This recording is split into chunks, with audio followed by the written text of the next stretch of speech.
Okay. You were supposed to do that before I got here. Oh, I did, but then we just moved things. Oh, Jesus Christ. So I guess we'll see. So anyway, hey, good. so boom, we're live. Looks good. So Bob, like, I don't even want to miss a beat. I was driving over here after work, right? And I had somebody pose a question to me in this heated Crown Jewel debacle discussion I'm in. Okay. And so the question was, can I name 3 things better than the booking of Crown Jewel? Because they're a pro Crown Jewel mark, okay? Uh-huh. And I was like, 3? I have to stop at 3? Like, things that were better than Crown Jewel's booking. TA Magnum driving his car. That seemed to be better. What else is better? Mass Transit wrestling New Jack. That was better. Chris Benoit going home for a family visit. Better than the booking of Crown Jewel. So with this specifically wrestling related? Because if not, we could say that. Well, I was trying to keep about half of the trip of the Titanic was fantastic. Yeah, so, I mean that would be better than Crown Jewel. I was trying to keep it wrestling related. You know, Ric Flair's plane flight, better. Definitely better. Ironically, and see, this is what you get when you rush and you don't pay attention. You don't get to have a head. Look at you. Like you're just like I said, you were supposed to do all the oh my Lord. Anyway, Hulk Hogan's tape, probably.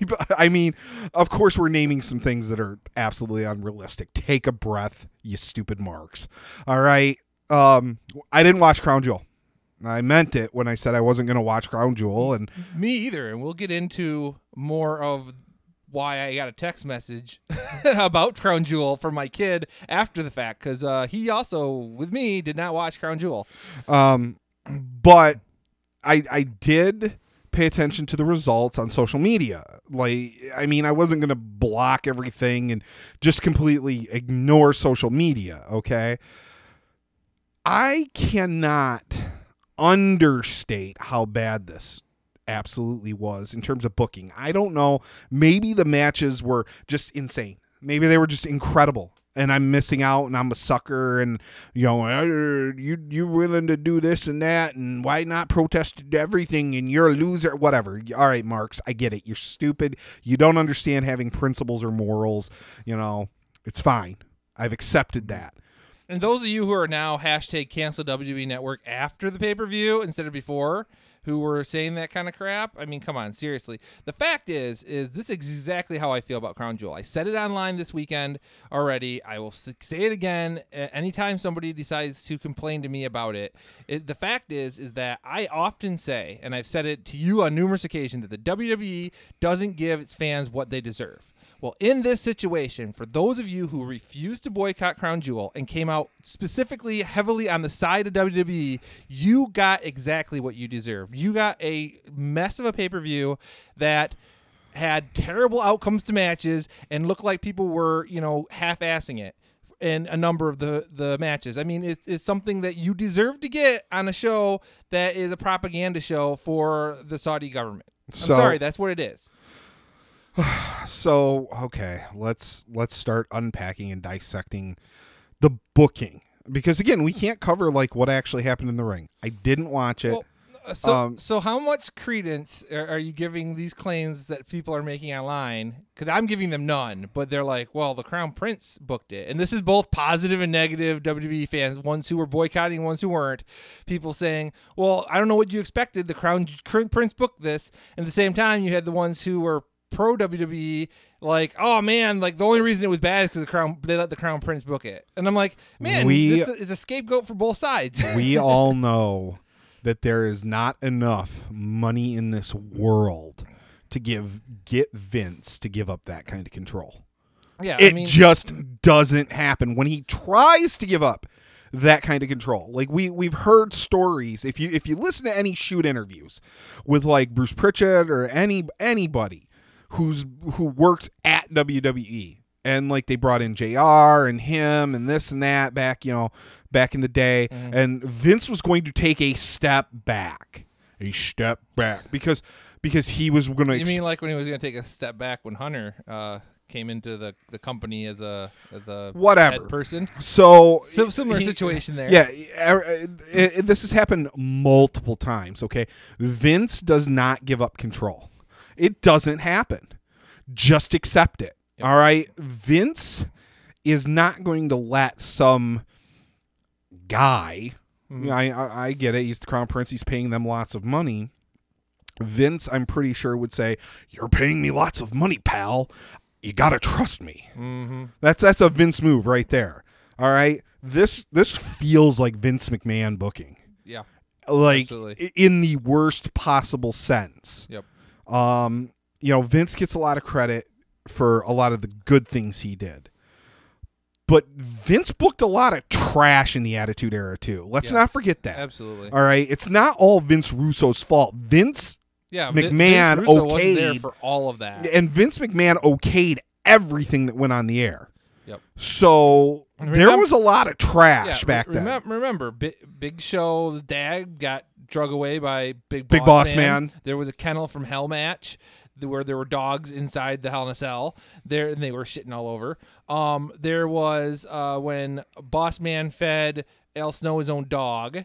There was Al Snow having a mop for a girlfriend. I'm like, come on, there are numerous things. A lot of bad booking back then. The reason we remember that era fondly is because there was competition, and the stuff that was happening at the top of the card was excellent. And that's what's missing now. And because of the staggering between WWE going on at 9 o'clock and WCW going on at 8 o'clock for the majority of that, you would catch less of the garbage middle stuff from WWE because you'd watch the start of WWE, you click on over to Nitro to see the opening of Nitro. You'd click back over to WWE to see the main event. You were going back and forth. Over to Nitro to see their, So you had options. Yes, exactly. For real. And look, okay, you and I started this discussion. I've started this discussion online.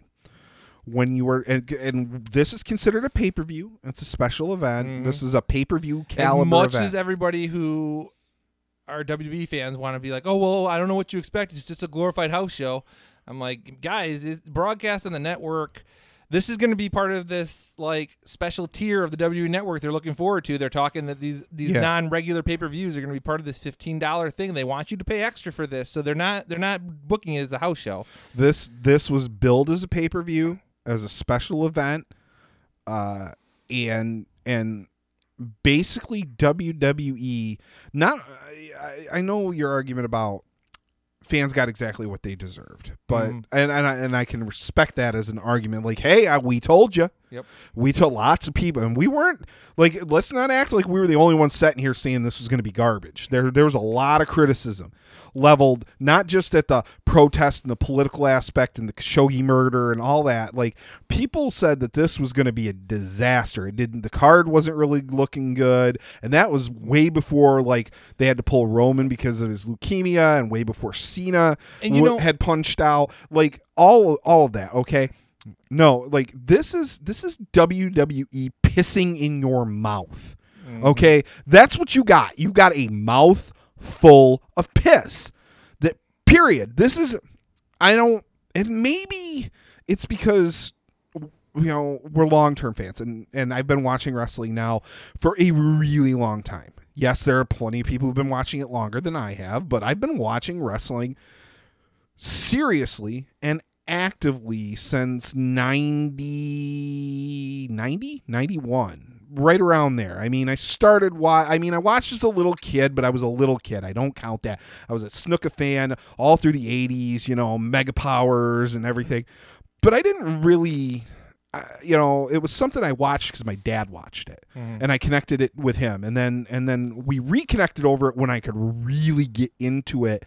When I was in middle school. Yep. I was a young middle schooler, like 6th grade, 605 Super Show, 89, 90, 91, Ric Flair, Arn Anderson, Horseman, Sting, Vader, got into it. Yep. And I've been into it to varying degrees, but I've followed it since, okay? So I remember what is largely considered the worst year of pay-per-views in history. WCW 2000. Yeah. It was a train wreck. Yep. And guys, if I didn't live through 2000 watching WCW pay-per-views, you have the network. Go back and watch them. And they were terrible. Yeah, you'll notice like one pay-per-view, it looks like, oh, well, it looks like they're going with this guy, and it's not good, but maybe something's going to come of this. And the next pay-per-view, that person's not even there, and you're like, well, what? And then the following one, like the whole nother group of wrestlers on that show, and you're like, what is going on? Titles changed in between them. It was super hard to follow. This pay-per-view would have fit comfortably in 2000 in WCW. Yep. It was that bad. And so let's talk. What are some of the worst pay-per-views of all time? I think the WWE, the worst pay-per-view, it really isn't a WWE pay-per-view, but it was ECW December to Dismember. Terrible pay-per-view, okay? Yep. And then you get into 2000 WCW pay-per-views. 2000 Sold Out. Yep. And then 2000 Youngblood Rising, which has the worst gimmick match of all time. Yep.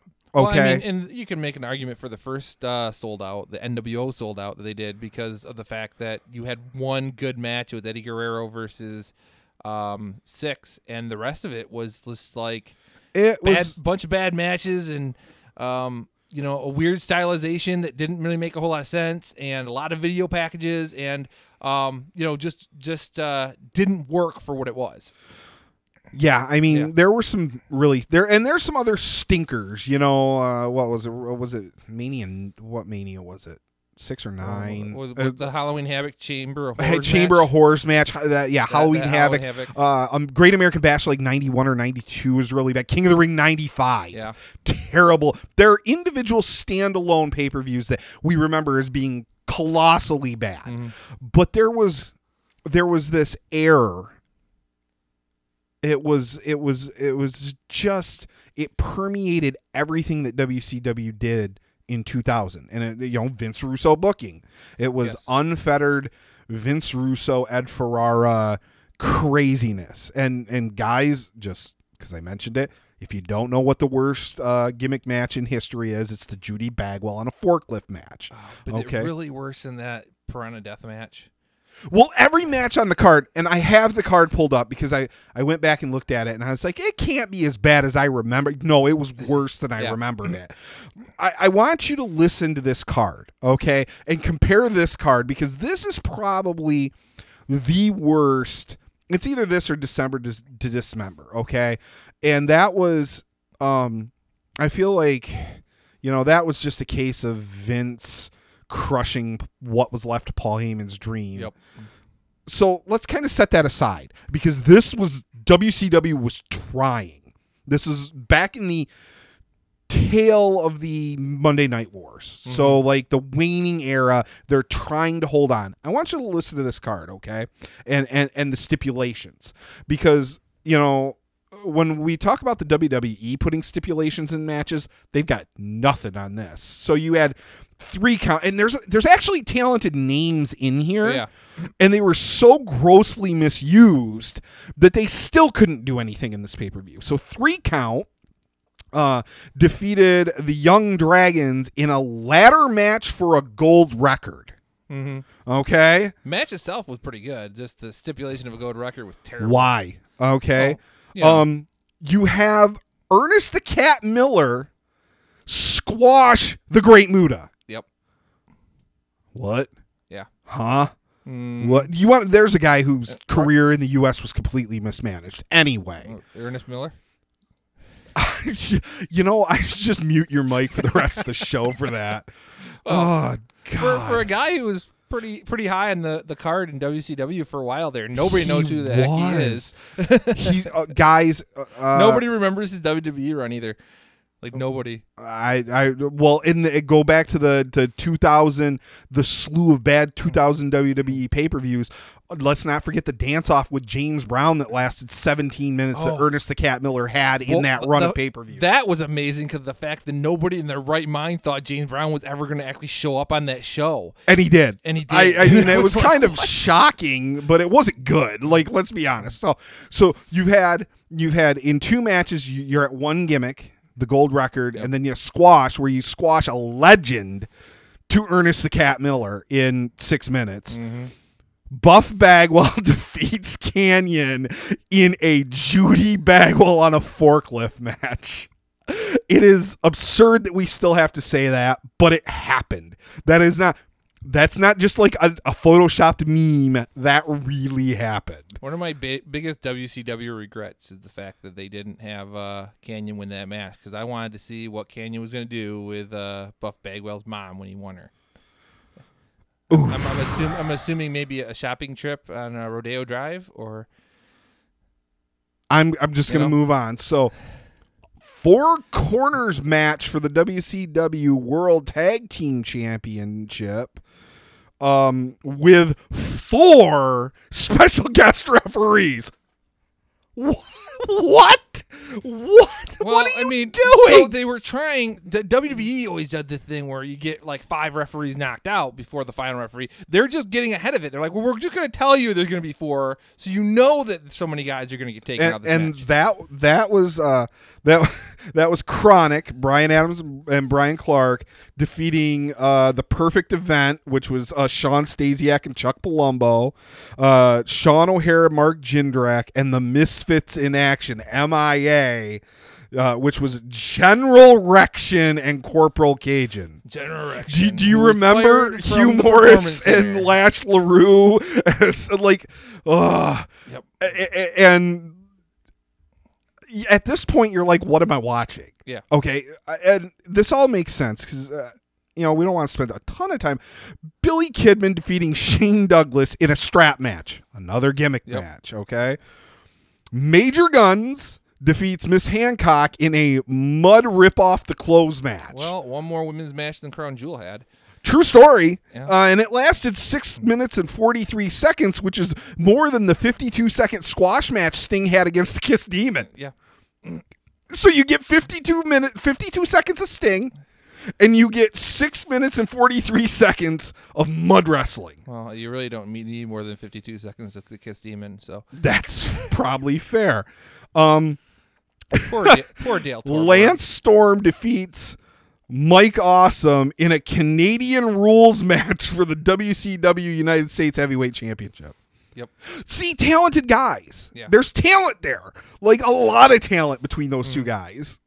And you get another cheesy gimmick match. I don't even know what a Canadian rules match is. Like I think it's Extreme Rules, but like all Lance Storm stuff was Canadian because he was part of like was that the Canadian gimmick? I know. Yeah. So, and then you bring back the Great Muta in the Dark Carnival with Vampiro, and they defeat Chronic, who wrestled earlier in the night, for the championships.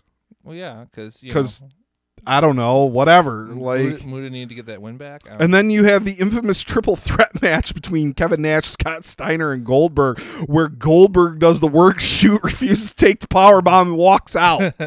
Yeah. Which is another terrible match. It was awful. Mm-hmm. And then Booker T defeating Jeff Jarrett for the WCW World Heavyweight Championship. Now, what I said to you off camera, I'm going to reiterate.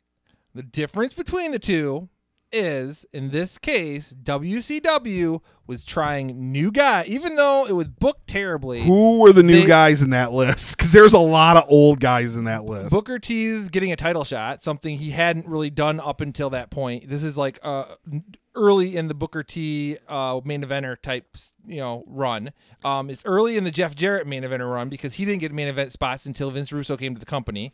You got the Young Dragons, who are fairly new to the company. You got 3 Count that are fairly new to the company. You have the Misfits in Action, which is a newer faction. I'm just saying, I think you're the Brothers in Paint, which is a newer faction. I think you're overselling. Vampiro was new to that company. I think you're overselling the new blood aspect of that pay-per-view because there was a lot of Chronic was a newer form tag team. They've been around forever, but with a newer gimmick. They were trying stuff that was different than WCW had tried in the past. There was no Hogan. There was no NWO. There was no. They had to. All right. Exactly. So all right. I agree with you there, but I think you're overselling. I think you're overselling the new blood aspect of it. But you put that booking up compared to Crown Jewel. Yep. All right, the booking of Crown Jewel, where, and I posed this question to my girlfriends last night, yesterday. Who don't watch a lot of WWE, I'm taking it?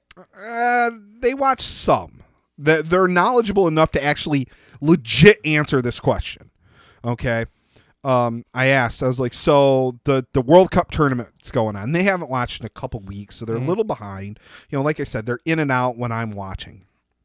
I was like, if I were to tell you there was a tournament that included, you know, Rey Mysterio Jr., Randy Orton, Jeff Hardy, Kurt Angle, all those guys. I named all 8 of the guys. And I was like, there's a tournament to determine a winner that is the best in the world. Who's winning that tournament? And they both made... They all said Shane McMahon. No. One of them said Seth Rollins. Legit. And one of them said Kurt Angle because maybe it was leading to a special run. Mm-hmm. They both made very logical... It wasn't a stretch. Okay? And I was like, okay. They'd never make it on the WWE and they're like, team. But it's WWE. See, I have them knowledgeable enough to know this. They were like, let me guess, it was Rey Mysterio. Like, because it's kind of, you know, not really the one you would expect to win, or maybe even Jeff Hardy, but that's like a super outlier, right? I was like, what if I were to tell you it was Shane McMahon? And they both looked at me, and one of them was like, what the fuck? And I was like, oh, yeah. And they were like, what? No. Yeah, that's how I felt too. Like, I was like, I saw that roll through. I'm like, wait a second. You spent the last 6 weeks building this up to be the best in the world, and then Shane wins it. Well, you know. And he's not even in it. At least this means we're getting Shane McMahon versus CM Punk at WrestleMania. You know, I'd actually pay to see that match. Like, now, the funny thing is, my favorite part about Shane having won this is the fact that he on freaking SmackDown, when he said best in the world, and the fans started chanting CM Punk. Pretty sure he's not in the tournament. He's pretty sure he's not in the tournament. That was a really good line, man. Except for the guy who wasn't in the tournament did win the thing. So yeah, I'm which like, is ironic. Yep. Like, that was a really good line by Shane. Shane. I like Shane. I think Shane's. I mean, he had been gone long enough. He's, you know, in and out, but like, this is the kind of thing where they completely misuse Shane. Absolutely. Like, what are you doing? And then, so you have this, okay. First, I guess the first thing is your host is a big old bigot. Like, right? That Hogan's back. Well, let me tell you something, brother. If I can't drop an N-bomb on national TV, brother, I'll just go to Saudi Arabia, brother. Well, what you gonna do when Hulk Hogan's racism runs wild on you, dude? See, that's the panel you should have put up. You know, like, I tweeted out why Hulk Hogan was the host of Crown Jewel. Yeah, the real reason. Like, well, why is that? Well, because Hulk Hogan knocked down the World Trade Center. Oh, of course. Just go to my Twitter. Yeah. There's video proof, man. It's on the internet. Believe that. Yep. That you know, they didn't show it, but that's what he came out to. That was his entrance video. That was his entrance video. Dude, you want to get Hogan over as a heel? There you go. Yep. In Saudi Arabia. Yeah, seems kind of good. No, so Hogan's back. Yeah, it's a safe way to bring him back in. You know, brother. He's not going to get booed over there. Like, it's a safe way to bring him in. It insulates him from the crowd. They want him back. He wants to be back. He wants the check. I can't blame him. I don't think he's done enough. You know, the wishy-washy apologies and stuff. Just apologize and, like, try to be a better human. If he would apologize, like, straight up be like, I was a dick. I shouldn't have said that. You know, I'm working on it. I'm having conversations. Like, there are African American wrestlers that if he went to him was like, hey, can we have a conversation? I want to try and be a better person. Mm. They would probably sit and talk with him.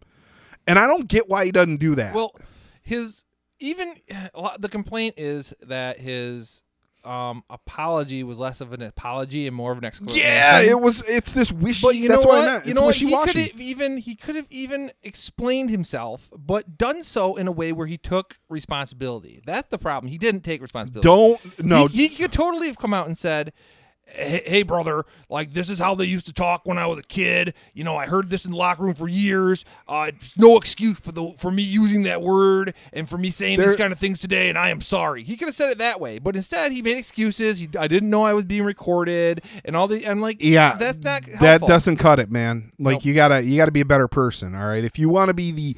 He gave that interview. I believe it's the Orlando Sentinel. He said he wanted to be the Babe Ruth of wrestling. He wanted to be the Babe Ruth of WWE. Yeah, he wanted to be an ambassador. That kind of a for the apology is more like sport. the Pete Rose of WWE. But Yeah, they already pretty have much. one of those. So, well, maybe Kane puts him through a table or two. I don't know. Maybe that rehabs his image. But he wants to be this guy that they wheel out at like Mania once a year, or the big events, and he wants to be a big ambassador and grip and grin. And good for him. Hogan's in his mid-60s, you know. God bless. He's one of the all-time greats. Okay, you can't argue that. He's one of the greats. Like, he put butts in seats for 25 years. Sure did. And Both as a heel and as a face. but yeah, I mean, you can't.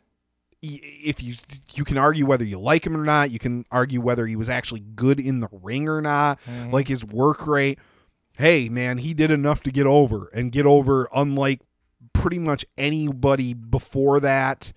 You know, and there's a couple guys since, but I mean, whew, like he's big money draw when wrestling wasn't really drawing big money. Yeah, you got three names. It's Hogan, Austin, and Rock. I mean, I don't know who Well, else there is who drew that way. There are guys in the oldie days who, if you figured for San inflation. Martino drew. Well, even older than that, if you go back, like Gotch. George Landos and Luthez and guys who drew like arena crowds and stuff, like they made adjusted for inflation, they were making insane. You also have to ask how many shows, you know, on what scale, how often shows were. Right, it was a different scale, but there were guys who drew at least as much as and made not even just drew, but made more than like modern guys in their own pockets. Okay, out there, like there were those guys in terms of what they were making for the time they were making it.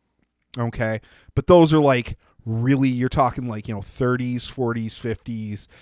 Maybe into the early 60s, and then the promoters were making a bulk of the money. And there were guys that were making good money.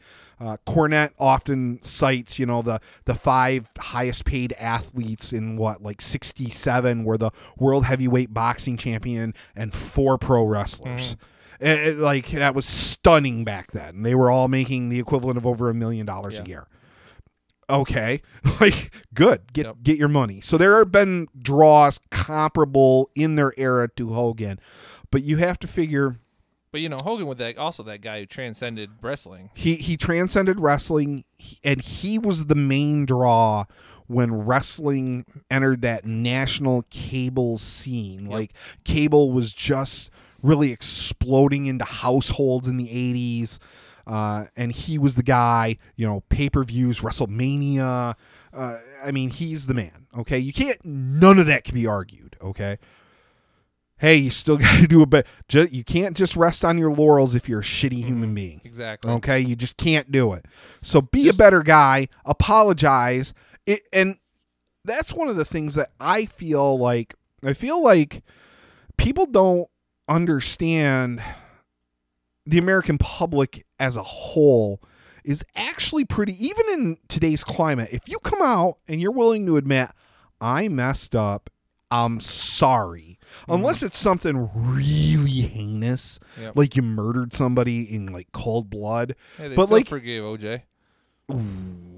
We're just going to move on. If you are willing to say you're sorry and admit a mistake, usually a majority of people are actually going to be willing to forgive you. And if you're sincere about it, or at least seem sincere about it, again, you never really know a person's true motivations. If you seem sincere, so are sincere, it can be a pretty good way to create a redemption story for you in a case like Hogan, you know, but you got to put in the work. And you got to be willing to admit that you were wrong, and not this like equivocate. Oh, I didn't know I was being recorded. It shouldn't have been released. And no, don't just skip all that. Yep. Skip over all that. Like you were. What did you expect to happen? You were having sex with your quote unquote best friend's wife. Did you think anything was good was going to come out of that? Yeah. Like really? Okay. You're already treading on thin ice, and then you just go off on some random racist rant. Okay, dude, you're probably not a pretty good guy. Okay, yeah. Maybe you're good to your friends on an individual basis or something, but like as a human being, you're like a D- right now. Mm-hmm. It's not very good. I mean, there is the truth behind the fact that taping somebody having sex without their consent is a bad thing to do, but it doesn't negate the fact that what you did as well. It's Don't. I mean, I'm not saying she was right for taping him, or putting his business out there. Like, but two wrongs don't make right. Like they were both wrong. Hogan, awful. So he's back. Just get used to it, okay? We got Nakamura finally defended his title. So not that anyone's seen it because it was on the pre-show. Yeah, pre-show. Who cares? Anyway, job out Rusev. Yeah. No, and moving on. Right? I mean, it's Rusev. Poor Rusev. Rusev the best. And then Rusev you have your World Cup matches. No big deal. So World Cup matches. I got a text earlier from Jordan, who if you've watched the show, you've seen him on here from time to time.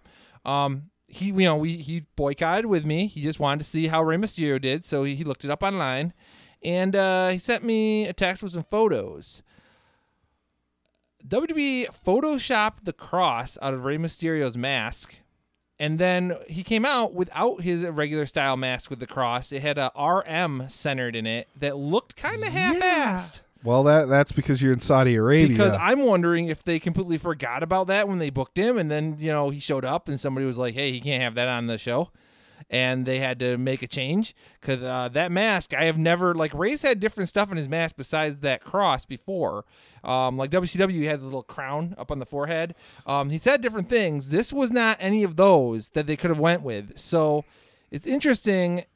In that case, that maybe that's something WWE forgot about in their booking, but I don't know. It definitely says something there. I mean, you're not going to be able to wear the cross. Like, it's just not happening. I just wonder, like how they feel about some of these. You got all these wrestlers on the card who talk about their Christianity every chance they get, and here they are, working on this card in Saudi Arabia, and don't seem to have any major issues with it. Specifically, guys like Shawn Michaels and AJ Styles, who are at the top of the card. They're guys who could pull some weight, And it's just let's adds to the issues. Let's not forget show, there were a couple guys that did say no, and kudos to them. Kudos to Cena and Daniel Bryan for saying we're not absolutely.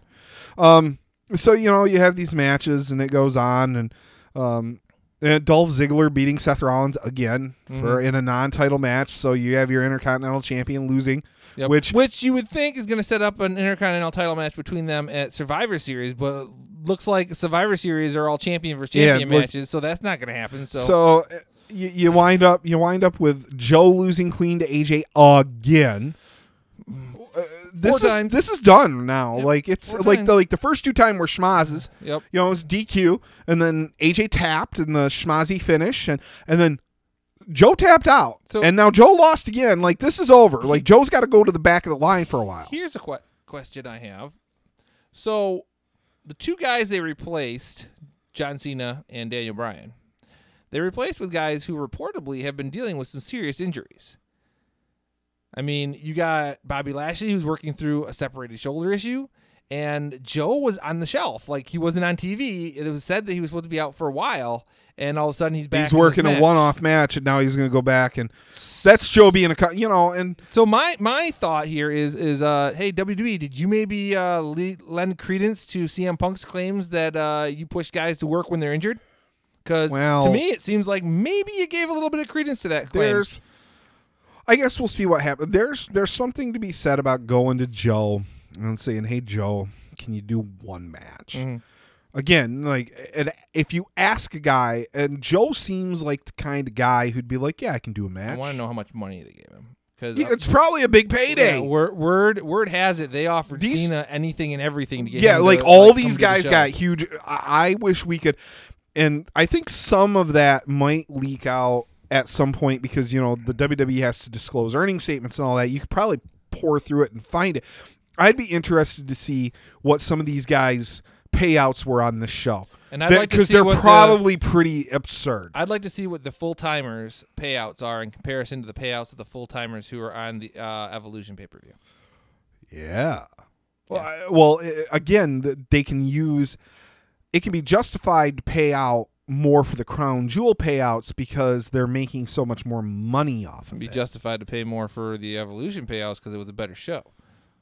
Yeah, but that's not how pay. That's not how pay works. It's usually the house and the gate and the pay-per-view buys historically that's what it's been. Contractually, I mean they theoretically they should be getting whatever's in their contract. They are, but and then getting bonuses based on performance and things. Well, that's never how it's been. That's never really how it's worked. It's always been where you are on the card and what the house was. Like, let's be honest. Like, that's the way historically it's worked. Yep. And then it goes up and down depending on who you actually are. Yeah. Like, let's not lie about that either. There are plenty of stories about where like, I mean, Nash tells that story where very early on when the Clique started talking, and he asked Shawn how much he got paid for a pay-per-view, and Shawn was like, well, I got 20 or whatever, and it was a run in, and Nash got 15 in the same match. Nash worked the whole match, and Shawn ran in for 30 seconds at the end and got like a 20,000,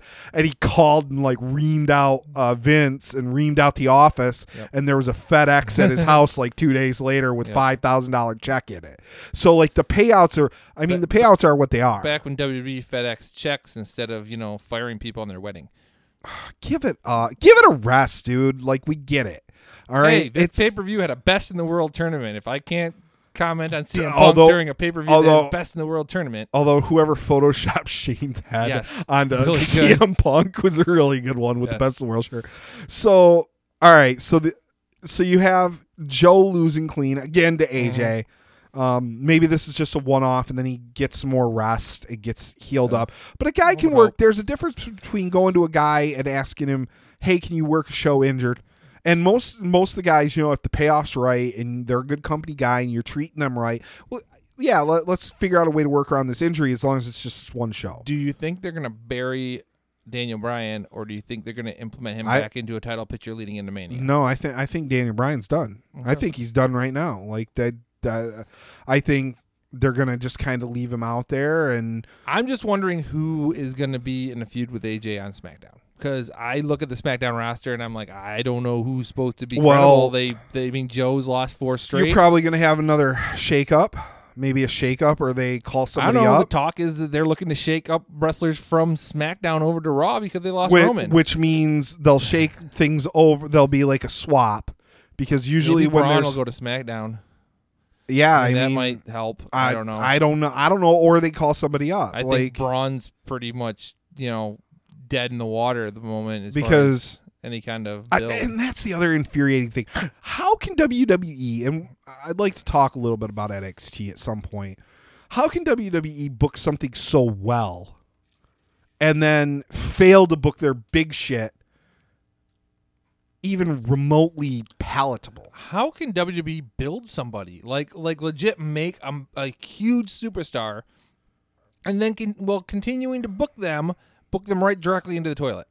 Like, I mean, like Braun Strowman, he wasn't a huge star coming on to unlike Baylor and unlike you can argue Bobby Roode or Nakamura.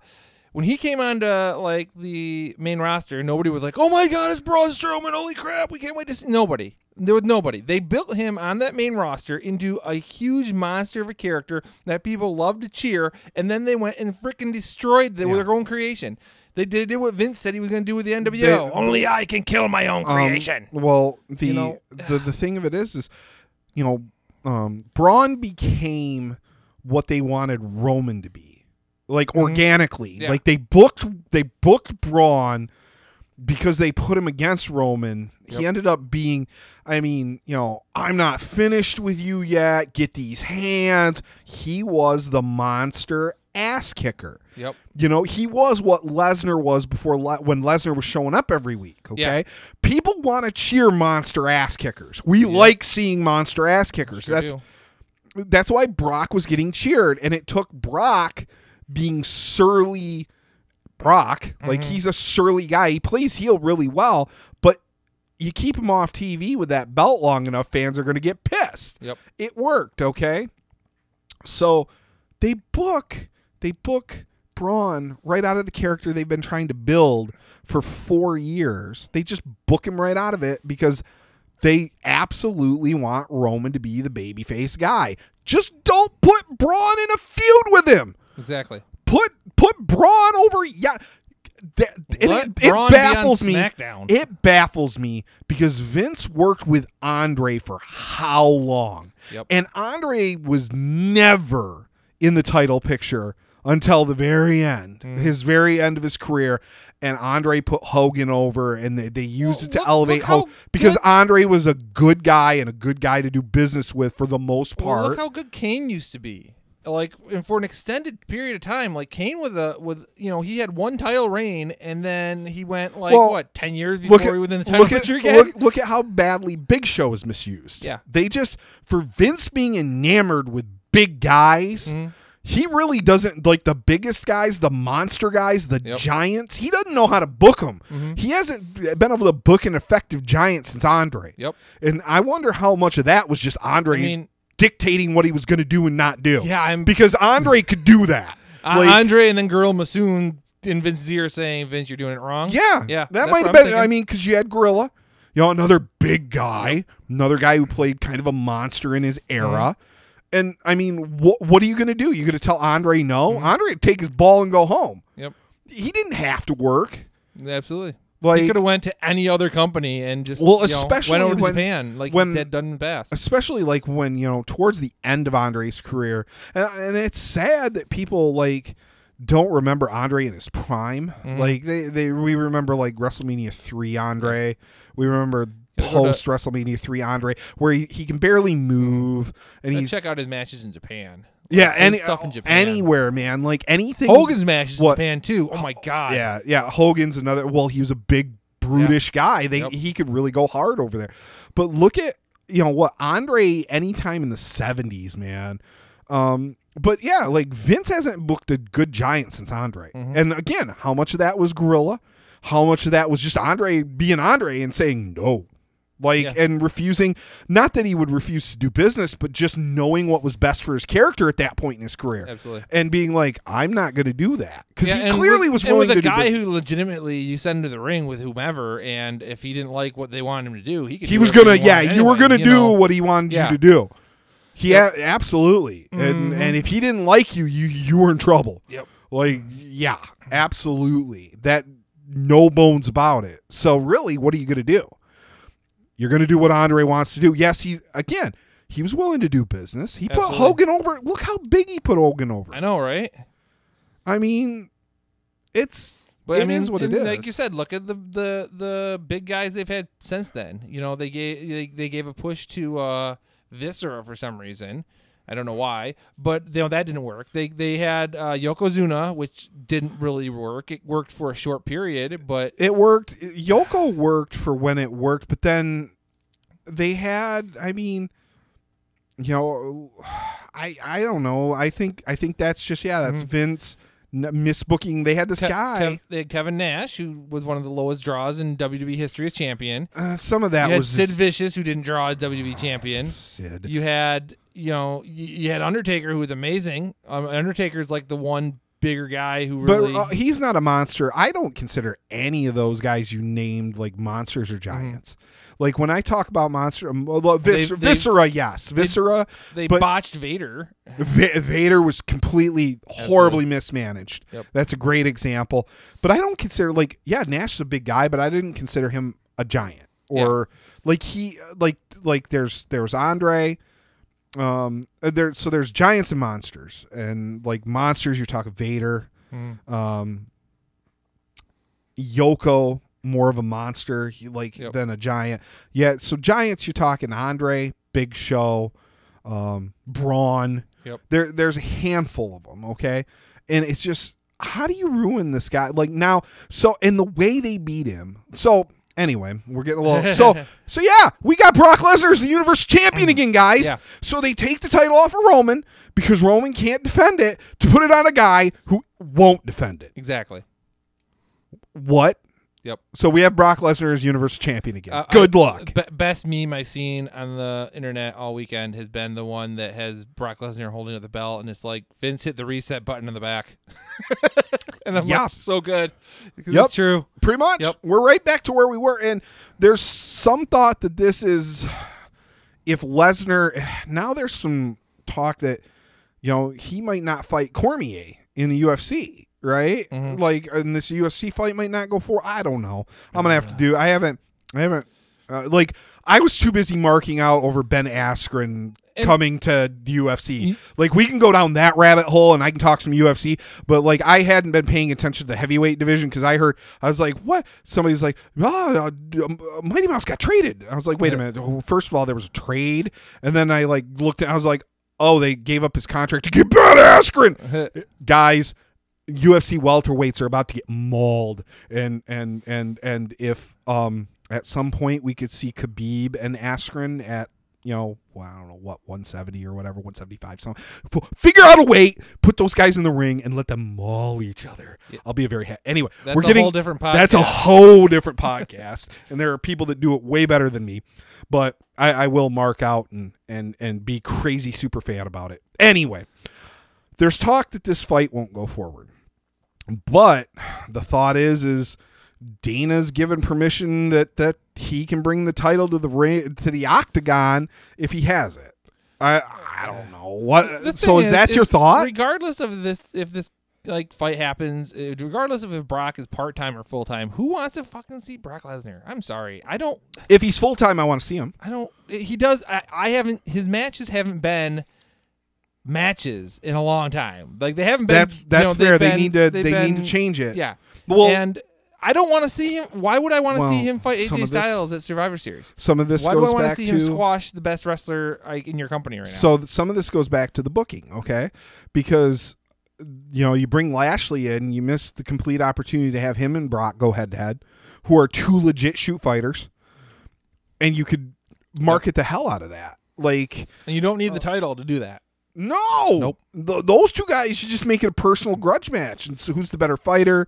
Make it kind of, I don't know. I don't want to say brawl for the all crap. But bring back the Lion's Den match. Bring back some. I don't know. I don't. What the hell? Ken Shamrock's UFC knockoff match where they put the cage thing around the ring. Yeah, there you go. Something like that. You hype it up.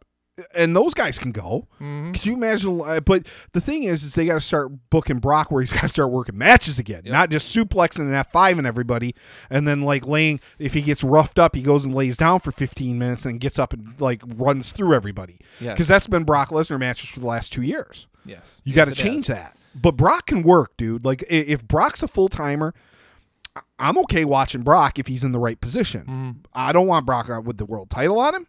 Nope. And I don't want Brock as a part-timer with the world title on him, especially. Brock being the guy who you bring in once in a while, especially if you bring him in once in a while to go after those belts and just end up losing because his temper gets a hold of him and he hits the ref or whatever. That is money. You bring Brock Lesnar in and nobody wants to see him beat AJ Styles and have him go in and just maul AJ Styles but lose because, whatever. And then you get to have that rematch where AJ needs to prove that he can beat the guy and then AJ actually gets the win. That's money. That helps AJ Styles. That helps the company. That elevates the title. Brock Lesnar holding the belt and just beating everybody constantly doesn't help anybody. Yeah. This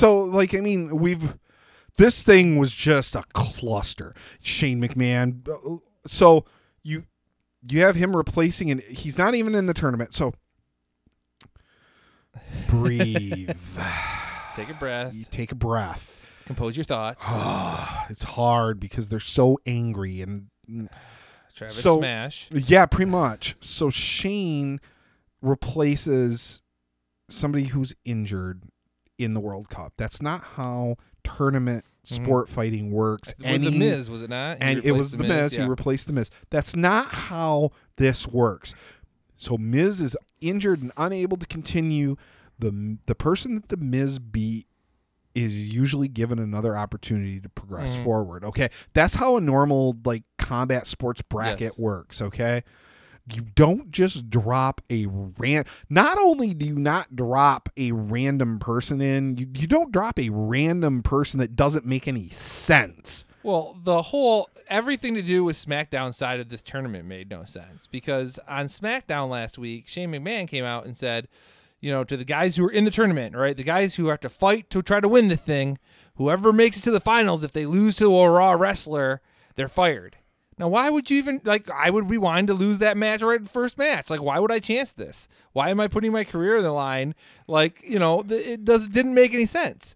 And then, so like you said, Shane comes in and takes the place of The Miz, who's injured, and that doesn't make any sense. It was a complete nonsensical in every fashion, this tournament. Even the fact that there weren't anybody from who weren't born in the United States in the damn tournament for the world champion. That is why, for all of these reasons, and of course, Triple H and Shawn Michaels beat Undertaker and Kane. And what was a handful of botches. Apparently, people are talking about all these botches and everything else, and Triple H tore pec. Yep. So he has to have surgery. Get well soon, Hunter. We don't want anybody injured. Nope. This is one of those situations where you're maybe you shouldn't be bunch of 50-year-olds, bunch of old dudes for pay-per-views. A bunch of 50-year-olds in a 24-minute match, or it was the longest match of the night. And okay, there was a picture floating around. Somebody posted it. It was Hunter and Sean. And it was this picture ruined my childhood. Yep. And I was like Dad Bod Paul and Geriatric Boy right there. Yeah. Somebody said they look like the grumpy old men, and I'm like, hey, I've seen that movie. I mean, yeah. I don't know. The one thing I did see was for Sean being out of the ring for as long as he was, he didn't look bad. Mm-hmm. I guess if that's the highlight of your pay-per-view, you have some problems. Yeah. He did miss that moonsault and landed on his face. Again, I didn't. I just seen the GIF and I'm like, ouch. I didn't watch. The only thing I saw, were just kind of the social media posts. And I watched 15 seconds of Hulk Hogan yelling "brother" into the mic, and I just was oh. Because it was like special guy. I'm like, oh, this is probably Hogan. I clicked on it. It's like, listen here, brother. I was like, oh, it's just Hogan being Hogan. Okay, and that was it. That's. I'm not gonna watch it. Mm-hmm. I'm glad I didn't watch it after reading the booking. Yeah, it would have been a waste of time. So this is a serious contender for the worst pay-per-view of all time, in my opinion. That it is in the top. It is in the top. It is solidly in the top 10. It is probably in the top 5, and it can be argued that it is the worst pay-per-view ever. Yeah, definitely. It's bad. Definitely was the worst pay-per-view this month. I watched a bunch, and far. Can we talk a little bit about good pay-per-views? Because Evolution was pretty good. Yeah, Evolution. I really enjoyed Evolution for the mediocre booking that it was. I will say, it is glaring. It is really glaring. I love Trish Stratus and I love Lita. They were the working women workers of their era. Mm-hmm. It is a glaring difference between them and the women today. Yes. And they're still, I'm not going to trash them. I'm not going to trash them and say their match was bad or whatever, but there are levels. Okay, there are levels in everything. There are levels in all sports and athletics, and the women today are just on another level. And it's not that Lita and Trish are really old; they retired really young. Yeah. So they're a little older, but they're just not. They're still younger than Shawn and Hunter and Undertaker. Significantly. Yeah. Significantly. But there's just you can tell when you watch that match with them, and then you watch like Becky and Charlotte, and you watch some of the other women, and it's like, man, women's wrestling has come miles in the last few years. Like, it's come so far. You have to wonder how much of that is just the fact that they didn't get the opportunity to do these kind of things and get good at doing some of the spots that women today do. I mean, they were in so many stupid lingerie piddle fights and mud wrestling. Some of that might be true. Garbage. I mean, you'd have to think that, and they're limited to like 6-minute matches and 5-minute matches constantly. All that being said, their tag team match was very good. Yep. I enjoyed it for what it was, even though it really didn't make, because with Bliss being out and it was just kind of thrown together, and I felt bad for them on that level. I enjoyed the match. Like, I don't know if there's anything on this card that I didn't at least like. Yep. You had, Nia Jax back. The Battle Royal just depressed me. It was okay. It was a spot for. It was a way to get, Lunder Blaze out there and protect her a little bit. Some of the women in that match, like specifically like Asuka, really should have deserved to have something more than being in this Battle Royal. That's another argument. Yeah. But the Battle Royal itself, especially working its way down and Nia coming back, and then it was interesting to see it was Nia and Ember being the last two in there. Yep. And Ember's super talented. I hope they're going to do something with her. But it looks like Nia's going to get a title shot at some point. That's kind of what I didn't enjoy Nia versus Ronda before. I didn't enjoy that whole thing, and I don't know if I'm going to enjoy it now. I just feel like Ronda really made that match. I mean, Nia is a person who is capable of having good matches, but some of her matches are stinkers. When you have, and this just is just how it works in wrestling. When you have a bigger person, be it a male or female, in a match with someone smaller than them, the smaller person gets that underdog status, and they tend to be cheered. And Ronda ain't the underdog in that match. Yeah, but I don't know if you can have. I mean, Nia's got to be a credible heel in her match against Ronda Rousey. Maybe Ronda's going to be a face. Maybe they move Nia. Maybe that's one. Maybe they move Nia to SmackDown. I mean, Nia versus Becky could be good. That has some potential. Though then Nia would have to be a face, because that's the only people who get to face Becky. I don't know. That might. I don't know, man. The last woman standing match. That almost felt like the double switch, like a month and a half too late. Yeah. But they did it. It felt like when Charlotte was like... Well, it always feels like that. It felt like that. Like, how many times we've seen like matches where people are like, oh my God, they turned this person. And then the next night you see on TV they didn't. We'll have to see. So let's. So Mae Young Classic. Toni Storm looks amazing. Yes. Looks like she's going to be a world beater in this division. The 6-woman tag team match, it was good. It was what you expected. Yeah. It was good. It was the result I kind of expected. It wasn't anything surprising. I was a little surprised to see Shayna Baszler win back the title. Yeah.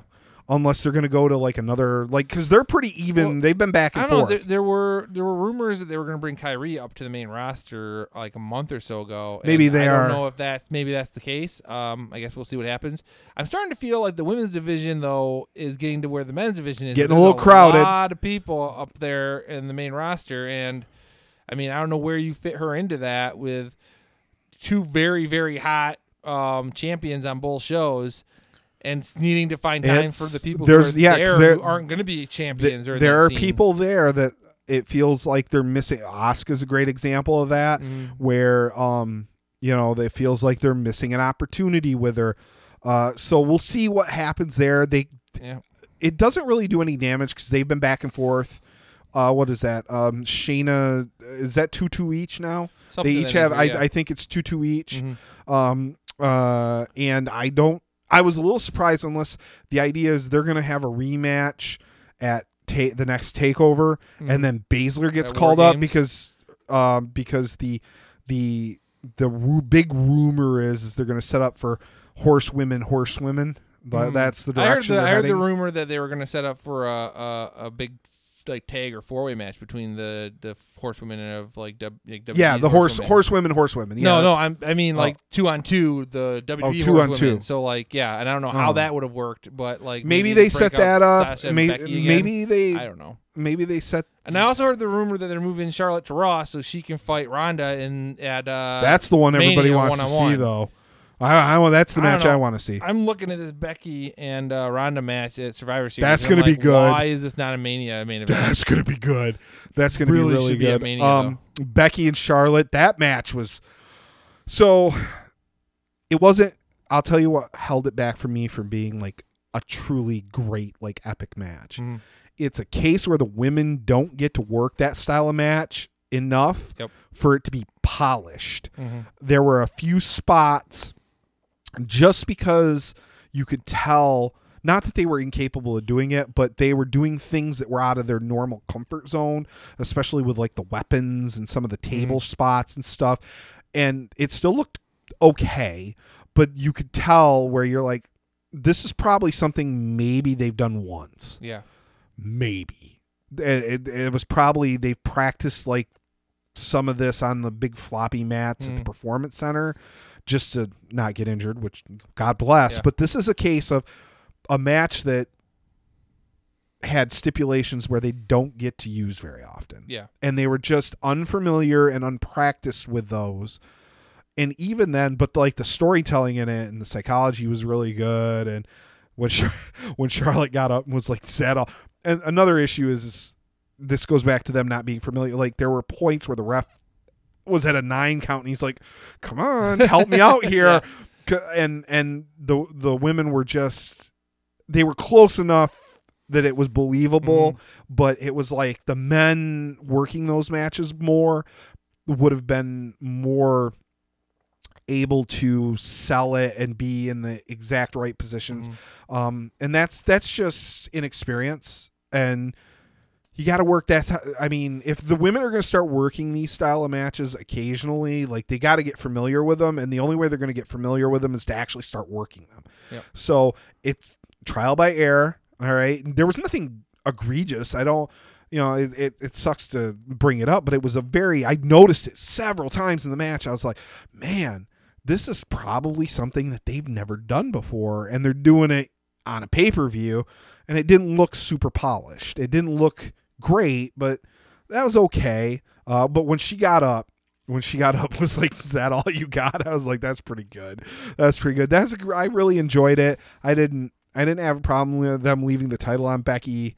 I think that's what we expected. Yeah, but Becky is so over. And like her, even like she's been on Twitter, she's slowly making it into Tamatanga like range in her tweeting. Well, she so did good. After that match, she did tweet like a positive one to the fans, being like, "I didn't need you to come along, but you did anyway." And that's why I was like, I wonder if she's tweeting that. I wonder if they're going to let her go face, like, and they're just going to. We'll see. But yeah, some of her tweets, her Edge, her leading up to it, her telling Edge to get out of the ring, savage. I was like, yeah. I'm okay. I like that. I said I love evil heel Becky. Like she's awesome. It's great. You mean over face Becky? Whatever. I love this Becky. It's great. Ronda and Nikki was better than I expected. Nikki really, they credit to the WWE where they deserve it. They booked that match the only way that it could have been believable. Yep. Both the Bellas were bouncing Ronda off poles, and that made her weak without making her look weak. Yep. And it was booked appropriately, and that was a better match than I thought it was going to be. But it also puts them in a situation where I feel like if they put the title on either Bella ever again, it's not going to be believable. I mean, you just watch them both double team Ronda Rousey and throw her all over the place, and Ronda Rousey retain. I mean, it took 2 of them and they couldn't get it done. I mean, they couldn't get it done this time. That doesn't mean you can't go back, mug her, and then actually get it done. But I mean, we knew they weren't going to. That strategy the same every time. I mean, eventually Ronda you're going to catch on the fact that they're going to both be there and have like backup. Well, and that would make sense, right? And then you have Nikki use other ways of cheating, underhanded tactics. There's ways to do that. That would still be believable. Ronda didn't. It looked like it was heading the way of a squash very early, and then the polls and the shenanigans really. Okay, this is believable. Again, I don't think we're going to see these two touch like 30 times in the next 2 months. And agreed. I don't disagree with that. But for what it was, I wasn't expecting much, and it outperformed my expectation. What was your match of the night, man? Because Becky and Charlotte. Okay. Yeah, I know a lot of people are talking about the Mae Young Classic match. Tony Storm looked really good. Yep. Becky and Charlotte really good too. So. And I mean, I was completely invested in that match. The Mae Young Classic. I mean, it was such a long tournament, and it's a long tournament. And those long tournaments, especially when you don't only see the one match that night, and you have to try to recall all the previous matches, it's harder to really get into those matches. So all right, so there was what? It's like 9:00. There's like Jericho stuff tonight, right? There is. And I don't know what's going on. Well, yeah, there's Jericho tonight, which is actually on right now. It started at 8, and then tomorrow is Ring of Honor Survival of the Fittest, which is a tournament for. But New Japan had some stuff too. And the New Japan had some stuff. So you got the New Japan results over on your side. I do. I have not watched. I don't see. I don't know if I want to watch because I want to watch. I want to watch Suzuki Ishii 3. Yes. Don't. All right, it's fine. Who won? I don't care. I'm gonna be happy either way. Right. So we had ACH, Sabin, Takahashi, and Hanare versus Liger, Sombrero Jr., Tiger Mask, and Volador Jr. And the team of ACH, Sabin, Taguchi, and Hanare won. It's one of those. And NJPW, as we know, has a lot of those mixed band large matches at the start of their card. When we had Bullet Club, the OGs, Tamatanga, Tamaloa, and Robbie Eagles. They faced off against Maccabi, Homa, and Kushida. And the Bullet Club came out victorious. And then afterwards, Bone Soldier attacked Kushida with his crutch. He was taken out of the final night of the tournament because he was injured. Attacks Kushida with his clutch, and it looks like we're getting those two for the junior title. Really sets up the Bullet Club. I think this is going to be 2019 is going to be the big Bullet Club push year. I think. Yeah, I think we're looking at these guys to really. Yeah, this is going to be especially I know everything seems up in the air with the Elite and their contracts and what's going on. So it'll be interesting to see finishing up this year, moving into 2019. But these guys coming out of the G1, Bad Luck Fale hadn't been pinned or submitted the entire tournament, even though he had no points. Tamatanga was just raising hell. And again, it didn't translate into points, but it did into story. Yep. And now they're starting to rack up wins.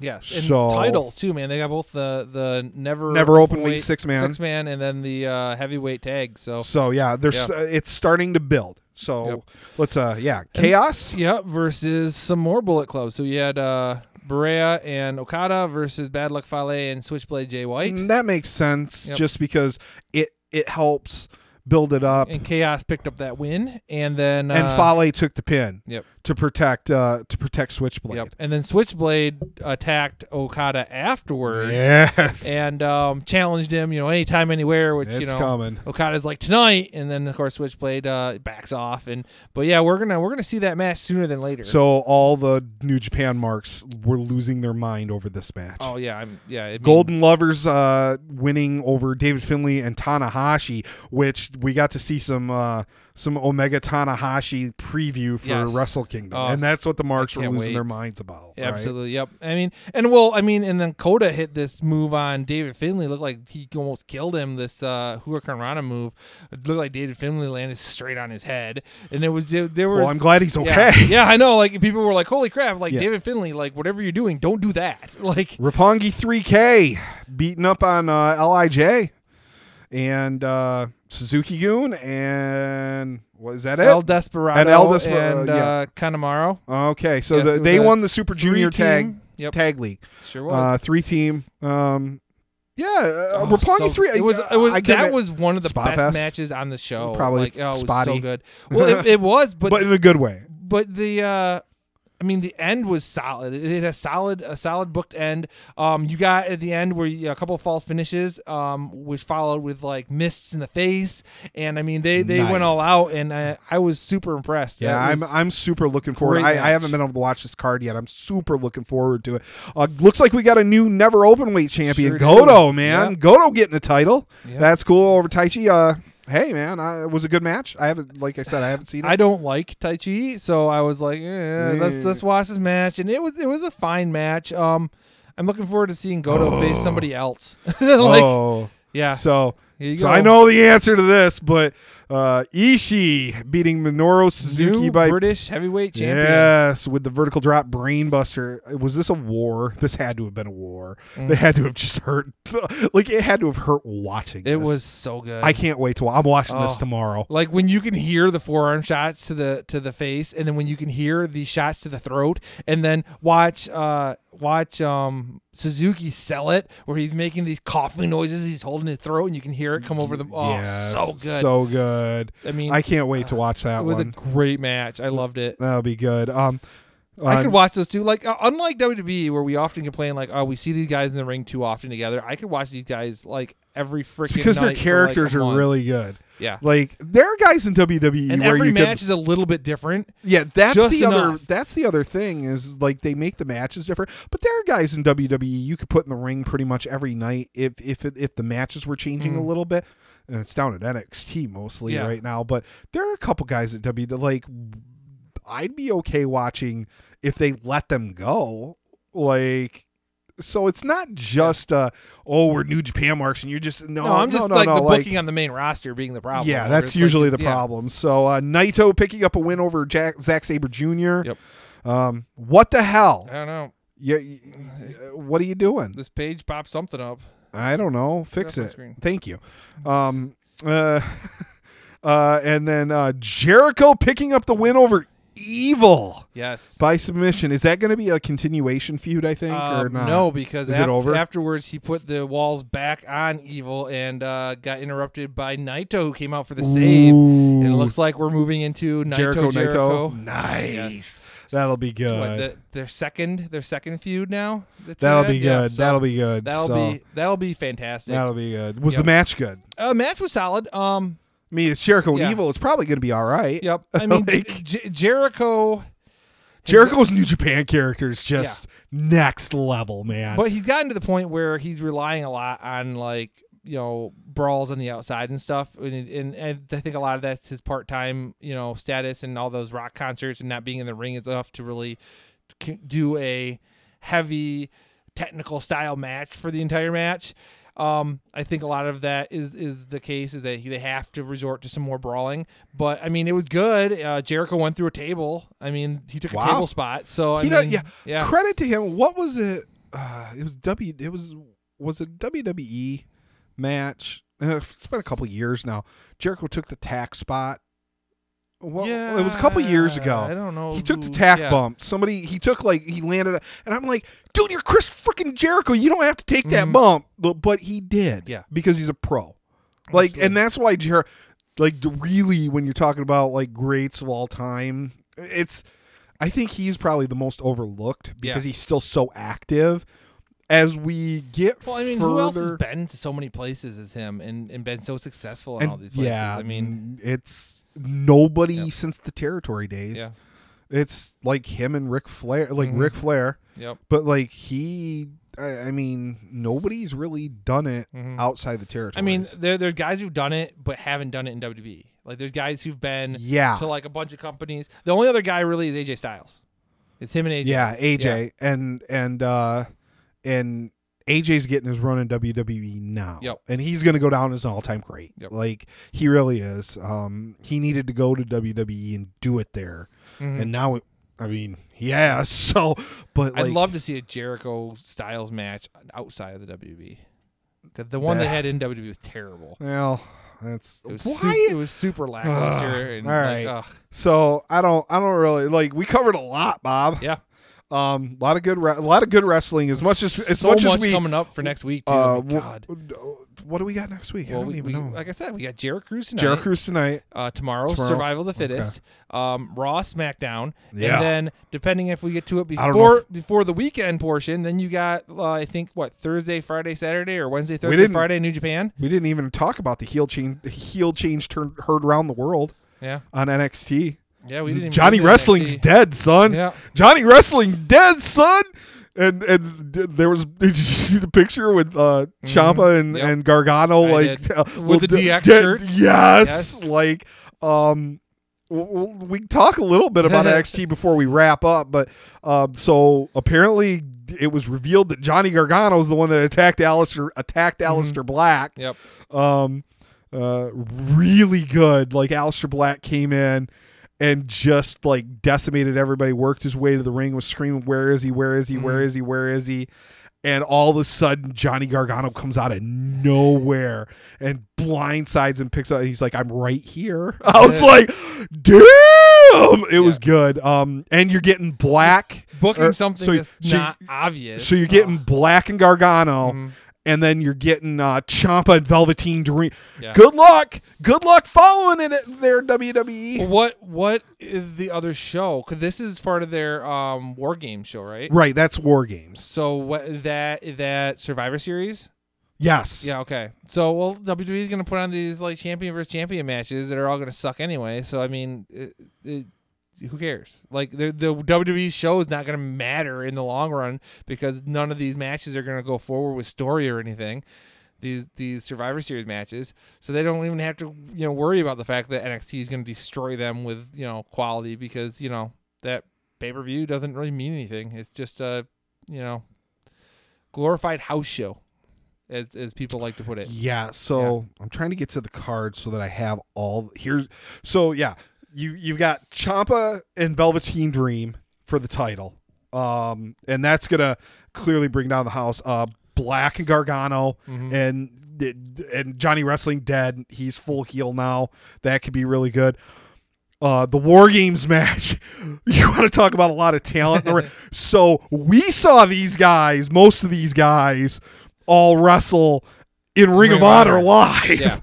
In the same match, and it was insane. Like, and that was, I'm telling you, we were there, second row. It was amazing. So it's Undisputed Era and versus Pete Dunne and Ricochet, which they weren't there, but War Raiders. Yep. So it's Undisputed Era versus Pete Dunne, Ricochet, and the War Raiders. That's the War Games match, and we got to see those guys in person. That one, oh my god!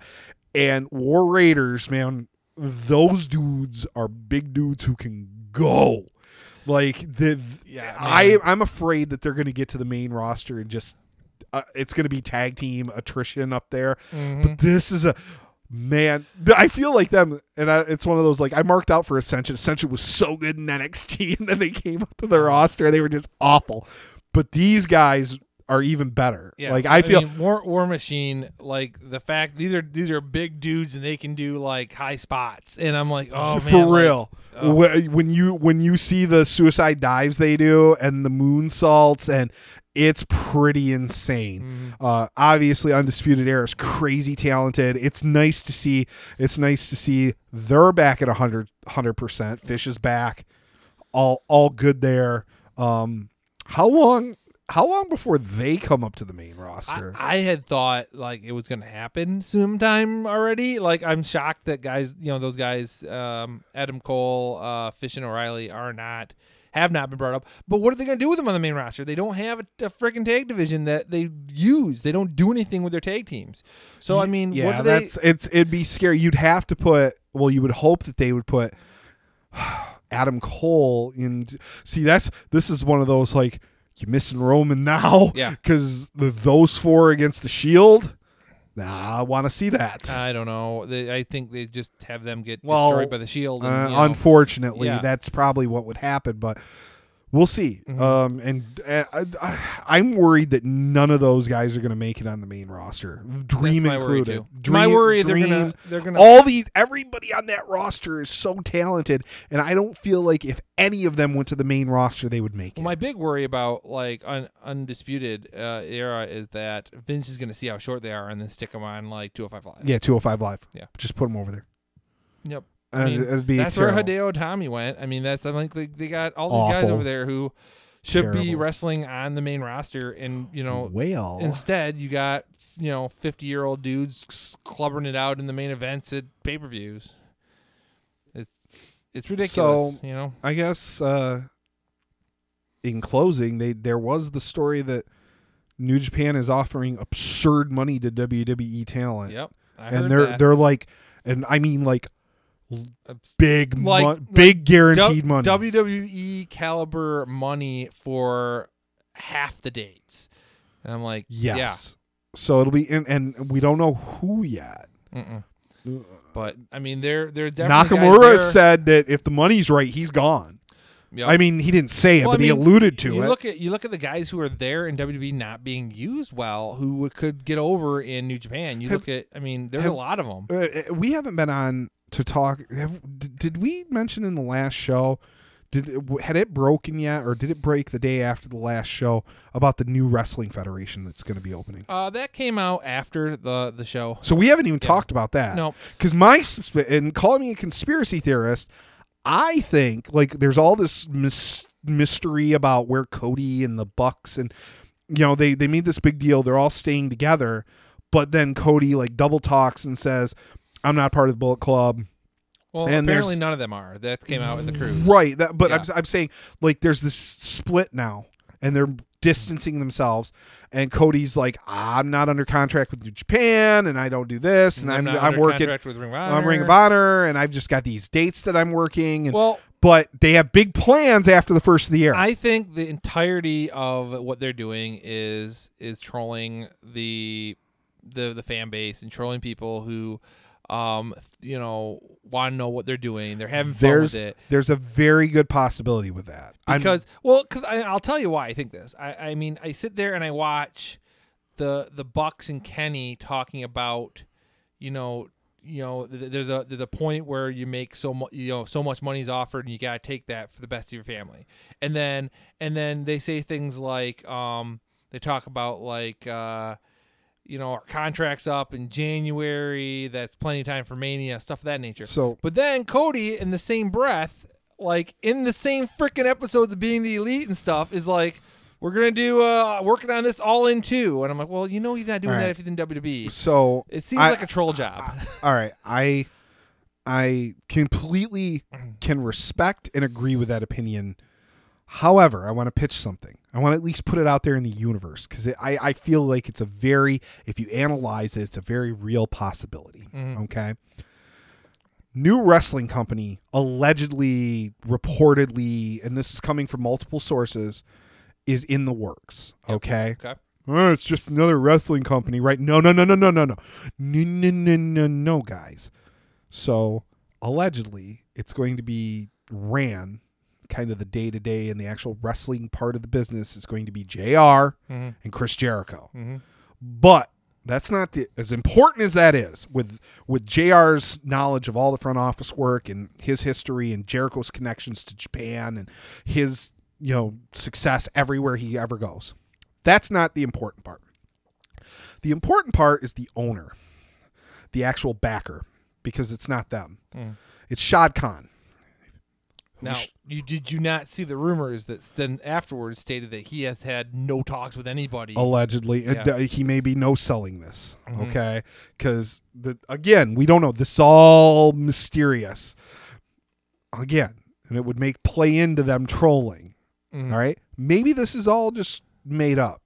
Let's assume that this is, because it came from multiple sources, and let's say he's just saying, no, because it's not ready, okay? Let's say he's saying no. But it's important to talk, who's Shad Khan? Like, who's this guy? Oh, Vince will crush anybody. All right, guys. So I know there's a lot of marks out there that think that, like, the WWE is worth more than Sinclair Broadcasting and all these things, okay? Shad Khan is a billionaire, like Vince, okay? Isn't Vince a millionaire? I haven't checked the stock price lately.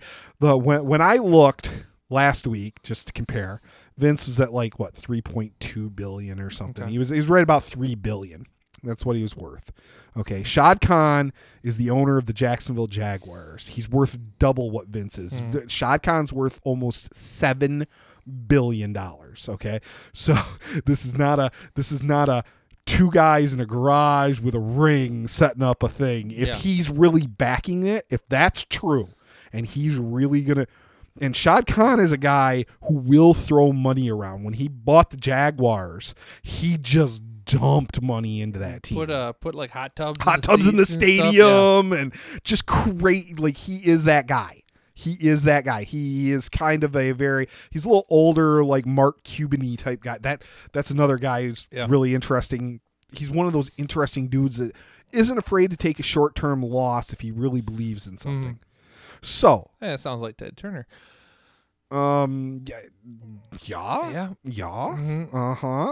Stupid mergers that ruin companies. I know, right? Anyway, stupid Warner Brothers. Yes, Warner Brothers ruins everything. Yes, true story. The Hobbit, DC, WCW, just a litany of things. So I don't know if this is true. We'll keep following it.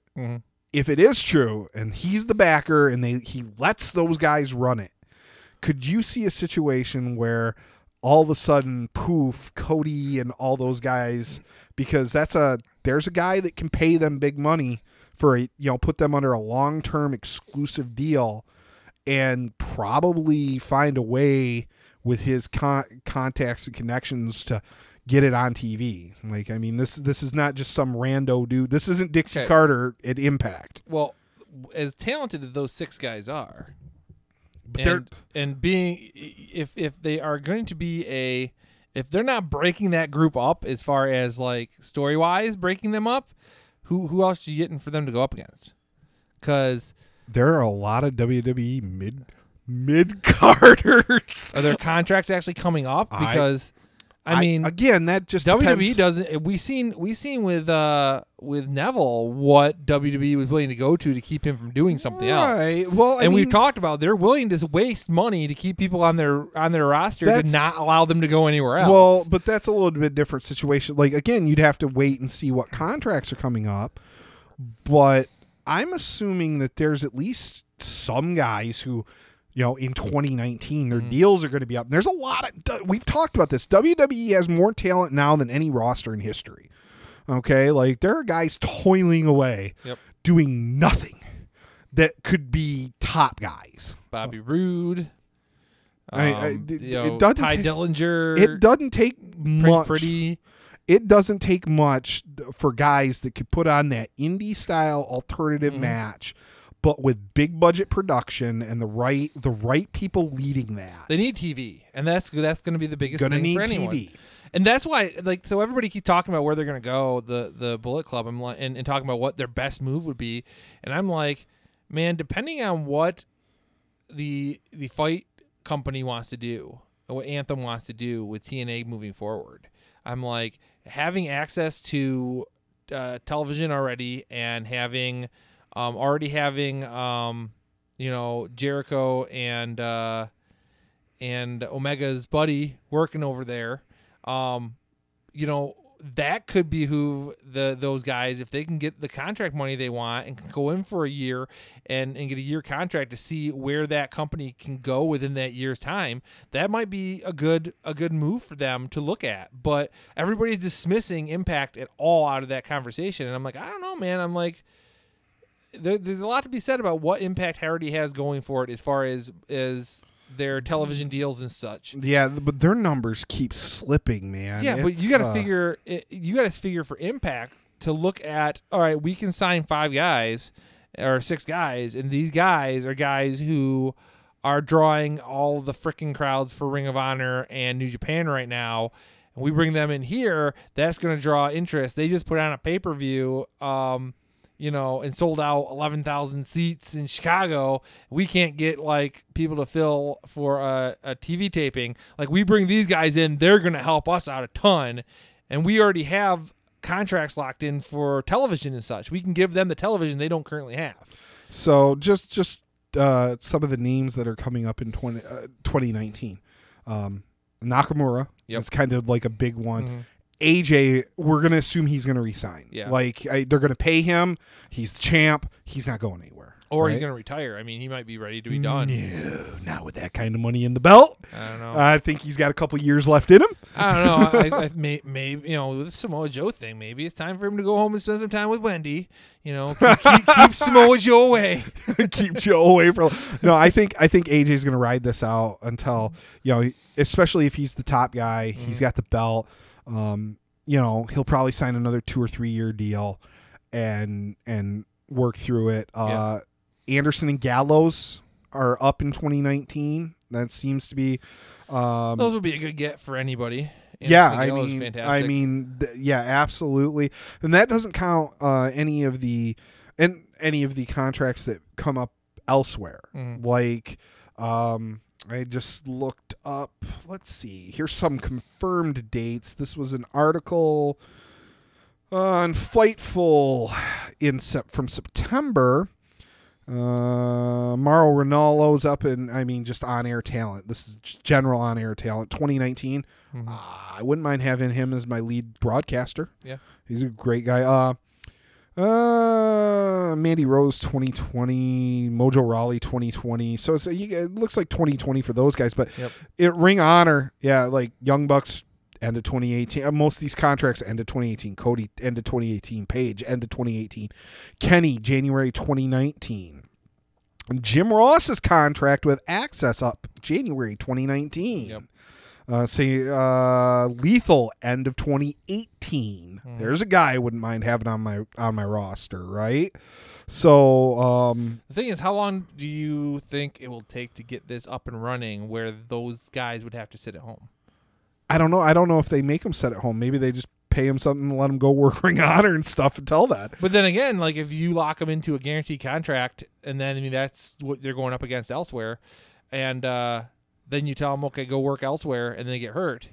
I mean, you're risking an investment. That's the reason Vince doesn't do stuff with other companies, because he doesn't want their guys to be again. And this is all just it's fun to speculate. Yeah. It's fun to speculate. Who knows? Maybe nothing comes of this, and we're just sitting here in April talking about Mania being garbage again. And you mean you're sitting here in April? Well, I'm in New York City. That's only one weekend. So, anyway. Well, you're sitting here talking about how WrestleMania is garbage. I will you'll be driving back from New York City. You'll be livid because the card is not good, and all Vince I'll be livid because I decided not to buy tickets and the freaking entirety of the Elite show up on the card. Mania, the main event of the Kenny G1, Omega. The main event of the G1 Spectacular at Madison Square Garden is I don't even know. Okada Tanahashi. Well, that'd be pretty good, man. I mean, that's what it would be if all the other talent, and then it's just nothing else. It's basically a New Japan show. It's all the Japanese guys. I don't know. I just Jay White. White. I want to see Ishii, and I want to see Suzuki 4. That'd be good. Yeah, I want to see the right. BCOGs. I mean, there's a lot of New Japan talent other than the Elite I want to see. But I would be irritated if I go in New York City and WrestleMania has the entirety of the Elite on it and I don't have tickets. That'd be fair. Like all of a sudden, it's the Elite versus New Day at Mania. A lot of people I talked about have been saying like, all right, we're going for the New Japan show. We're not going to Mania, but we're getting the Raw after Mania tickets because if the Elite show up, it'll probably be on that show. And I'm like, that's fair. They do like to debut. Raw after Mania is always crazy anyway. They do like to debut people on the Raw after Mania, and those tickets are cheaper. All right, guys. So I'm done. I'm punching out, man. So, as always, do us a solid. Like, subscribe, share. Got to get our subscriptions up, guys. Like, we need to push that. We're in the 30s. We need to be like, we're getting videos with hundreds of people watching, and we got 30 subscribers. So come on, give us a subscribe. Bump us a subscribe. We get up to 500, we'll do something. I'm not sure. We get up to 1,000, we'll do something else. But we need to push it. I'll shave Bob's head.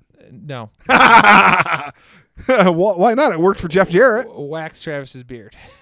No, we ain't waxing. I'll shave my beard, but you ain't waxing it. That's for damn sure.